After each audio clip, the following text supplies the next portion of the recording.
Hey everybody, it's the Mad Master here. I'm just doing this quick video because I was watching too much YouTube again, especially on a day off. I was supposed to be, I took a day off voluntarily to do a bunch of stuff, and I did get some stuff done, to be fair. But not enough, of course, but not one day is not going to completely change everything. But anyways, it's kind of sad to say that.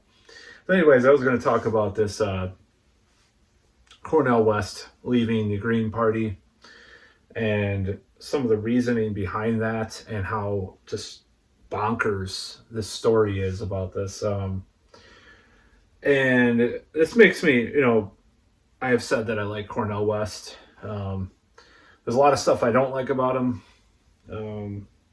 Same with, RFK, I like him, and there's stuff I don't like about him too. But as far as versus the two major candidates, I'm not on board with either one of them. And for one, Trump saying that he supports shooting shoplifters, and he's going to go all gun ho probably on Israel too, I'm sure. I mean, and some of his fans are probably not going to like that, I'm sure. As far as gun ho for Israel, but I'm not going to talk about that subject. It's a whole other thing. I'm a neutral middle position about the whole thing. I'm fuck both sides. Anyways, so apparently what happened was this came out in these tweets and then on Due Dissidence, which I highly recommend if you're like me, if you're a dissident liberal or outsider left or whatever they call it, whatever you want to call it these nowadays. Be called right wing or whatever by some people, of course, who are stupid. But if you follow this brand of politics, I highly recommend Due Dissidence and their live streams and stuff. I probably have not liked a political channel on YouTube since when I really was obsessed with the Young Turks, which is shameful, of course, but these guys are the real deal. So anyways, this is how I found out about this. So this whole situation is that Cornel West came out and said he supports a third option with the trans sports thing. He thinks, maybe there should be a team of transgender individuals, a third option. And apparently some of the leadership of the Green Party had said, because he was going to be the Green Party guy, or he was trying to be. There was a lot of conspiracy theories about him quitting the Green Party at first because of, Peter Dow was an insider agent and all this stuff, for the DNC or infiltrator and all this stuff. And I'm not gonna talk about that. I don't know what I think about that. Some of it's a little bit silly and far-fetched, to be honest. But for anybody that follows this kind of stuff, it's kind of deep kind of stuff I'm talking about. So apparently this really angered the Green Party, and they were talking about re-educating him, and one of them tweeted, and I don't remember exactly what the tweet said, and it was almost comparing it to civil rights stuff with African Americans and stuff, separate but equal. And I'm just dude, you're poking the bear, poking the wrong, you're barking up the wrong tree with that. That's not gonna go well for a guy that's say what you want about him. I have my differences with his stuff. He's on another level of intelligence than most, people he's definitely not a CRT person. He's not mentioned in the books about CRT that I've read and stuff. He's not he's not into that particular strain of things. And more recently, he's been pissing off the left anyway. So, he had good remarks about this DeSantis thing. He's into philosophy and all that. He's a Christian and all this stuff. And I'm not saying that he's not pretty commie about some of the stuff he says. And I'm not going to deny that. Okay. I'm not going to deny, and the reparation stuff. And just I can look past some of that because I know some of that'll never happen. It's dream fulfillment stuff, or maybe a limited thing would happen or something like that. But I don't, there's some stuff that he's been mixed on himself, but he also praised Norman Finkelstein's recent book about wokeism and stuff. And, so there's a lot of stuff. There's a lot of things. It's a very complicated thing with these people sometimes. I just see them as shaking up the system and, being an actual intelligent alternative to the choices that we have. So this whole thing, so what happened, they said this, and then coincidentally, a couple days later, he quits the Green Party.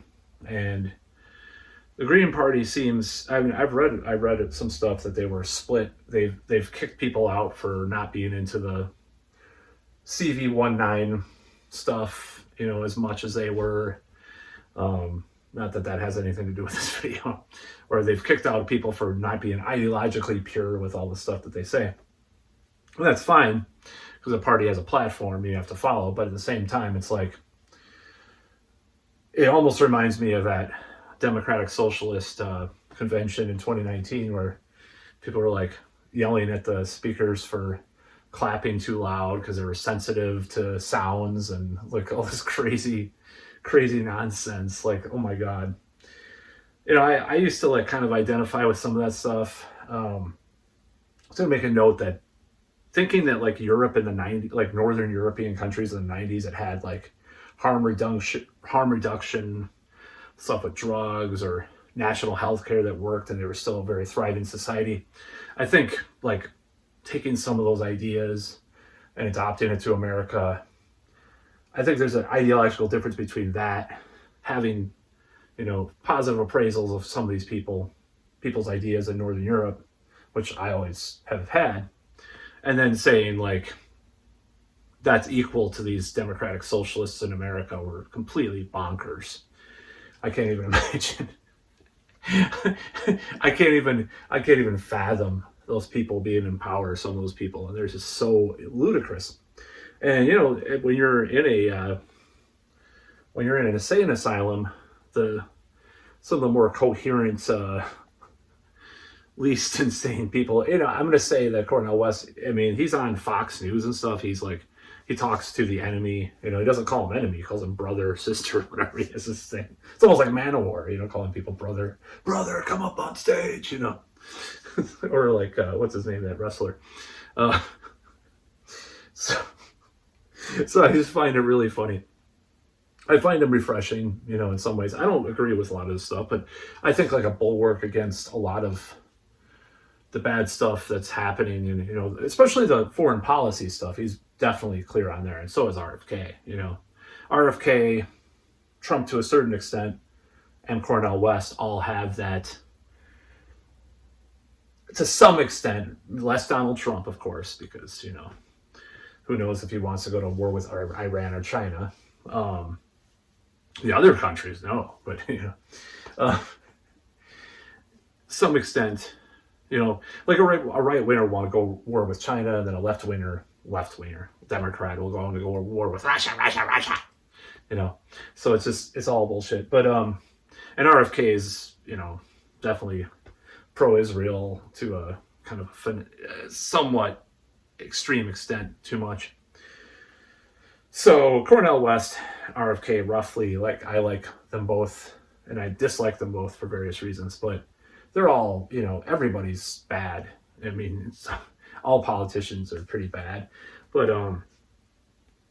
if I had to choose out of all of them, they'd probably be those two. Out of the current field, at least, there's nobody on the Republican side.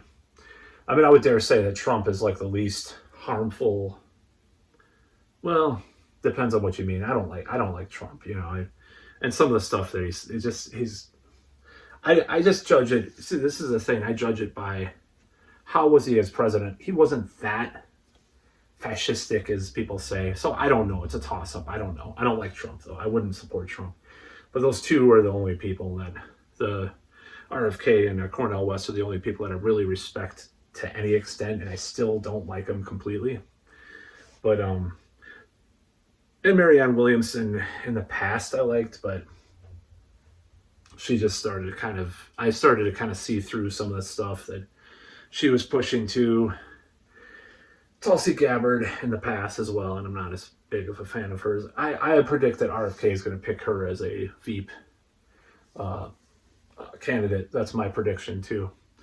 But yeah, but anyways, back to that Cornel West story. That's just insane. I mean, and they call him a transphobe and all this stuff, and we don't stand for that in this party and all this crap. And I'm just like, so you cannot have any varying opinion about the gender thing without being called a transphobe. I mean, I'm even like question like maybe, a certain arbitrary age under 18 for some of that stuff. Maybe it's okay, for a teenager that's pretty mature, the case by case basis, just like with a lot of some other things, but case by case basis, and a lot of psychological analysis of the person, and by unbiased people, of course, not just like people trying to make money or whatever. But yeah, I don't have an extreme view on it in the way that anybody on the right or the left does. I'm kind of in the middle, I guess middle left on it, but I don't believe 10-year-olds should, be able to, have hormone blockers necessarily, or, and I don't believe that there's no biological differences between people that are born men, people that are born women. I mean, that's just, that's pseudoscience. I mean, it's just, honestly, it's pseudoscientific to believe that there's no difference between bone density. I was checking that out. Whoa, what's that? Anyways, so I was looking at that because I was a potential interview for my podcast. I'm gonna check it out anyways after this video. But yeah, needless to say, the bothersome thing, the noisome thing about Cornel West and Robert F. Kennedy not being a part of a party structure is that ballot access will be a lot harder for them, and it's going to be a lot uphill battle. And these parties seem just as dysfunctional as the major parties in some ways. Unfortunately, the Libertarian Party, and I don't know, just our society is in decline. It's Western civilization is likely ending, but it is what it is. Slowly, it'll be a slow decline. It's not going to be a crash, just like with Byzantine Empire after Rome. Anyways, that's about all.